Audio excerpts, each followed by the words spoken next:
Gusek. He is the president and CEO of Liberty Energy right here in Denver. They've proven themselves to be a very innovative company, taking advantage of a lot of the emerging trends, and that's what we're going to talk a little bit about today. Ron, congratulations on a great morning. That was a lot of interest, a compelling story. Tell us a little bit about where you are these days on the energy front, not only as it relates to your energy field services, but where you're going to power generation, maybe even some of your global aspirations. Yeah, thanks, Jim. It's great to be here. Fantastic conference so far. So, yeah, pretty exciting in our world these days. Of course, we've got the core oil field services business, frac and wireline, doing as well as could be expected given the macro conditions we're dealing with, but that's okay. This too shall pass.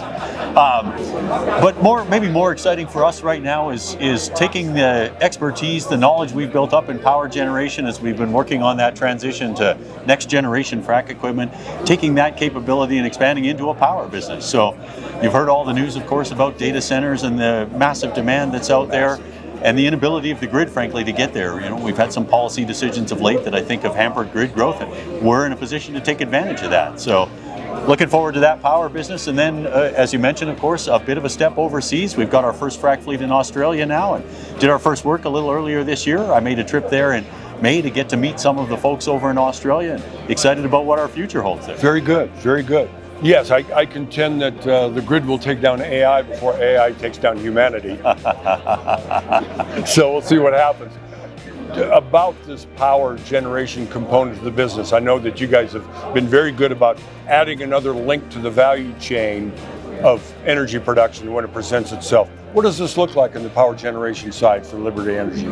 So I think there's a few aspects to that. To your point, of course, a lot of what we do has been tied to our core business of frac, and so as we added stuff to the vertical there, generally related to that.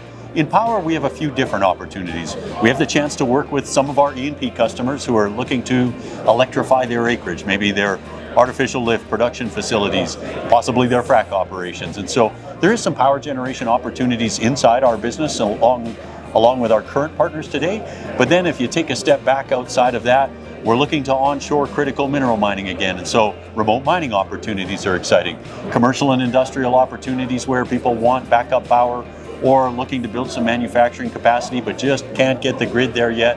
And of course, AI is the big thing. We've heard the administration, in fact, our Secretary of Energy call that our next Manhattan Project, something that we cannot afford to lose as a country. And so we see an opportunity there to participate in that, to take our energy platform and broaden that to support this race for AI supremacy, and so excited to be alongside some great tech partners in that piece of the world.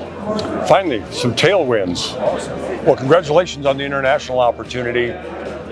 Liberty Energy, of course, is a well-recognized technological leader in the American industry. I'll bet you're showing the Aussies a few new tricks down there. That the case? Yeah, they're of course pretty excited to have some North American expertise over there. H&P went in advance of us with a next generation drilling rig, and we're following on with the frac equipment. Of course, their world had been mostly conventional completions, vertical wells, very traditional frac operations. This is kind of a newer world for them, the unconventional, and so they wanted to leverage North American expertise. We're excited to be a partner in that. The Beetaloo Basin has massive opportunity, millions of acres of undeveloped natural gas potential that only has maybe a dozen wells in it today. And so we're pretty early days on that, but excited to see that one grow and grow and grow. And we're excited to be a partner in that for the long run. Well, it sounds like you got a lot of running room there. Definitely do. So it's a bit of a misnomer to say that Australia is your first international foray. Liberty Energy has been in Africa for a while with the Bettering Human Lives Foundation, which is truly humanitarian work on a scale that I think is hard to match elsewhere in energy.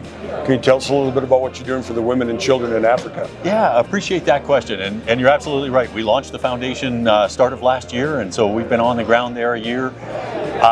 Really exciting opportunity for us in that there are still about 2 billion people on the face of the earth who cook over a fire. Don't have access to a gas stove or electric stove or whatever the case might be. And so we have a real opportunity to change people's lives literally overnight when they can transition from cooking over a smoky fire. I mean, I love a campfire for cooking marshmallows, but that is no way to live life. And so we're working hard to transition 1 million households and 1,000 schools by 2030 over to an LPG cook stove. And quite literally, in the space of that time frame, game changing. Now, we're not doing that with a handout. we're working alongside entrepreneurs there. We're providing them with access to low-cost capital so they can scale their businesses and build a meaningful future for these people, enabling that transition for these families who are working so hard to find a path out of energy poverty. So we've got a lot of work in front of us. We put a new board in place this year to really take that to the next level, and I'm excited about what the next 5 years hold there. It's beautiful. It's just a beautiful concept and truly life-changing. I congratulate you and salute you on that. Thanks very much. Ron Gusek, he's the president and CEO of Liberty Energy here in Denver. Thank you very much, Ron. Best of luck to you.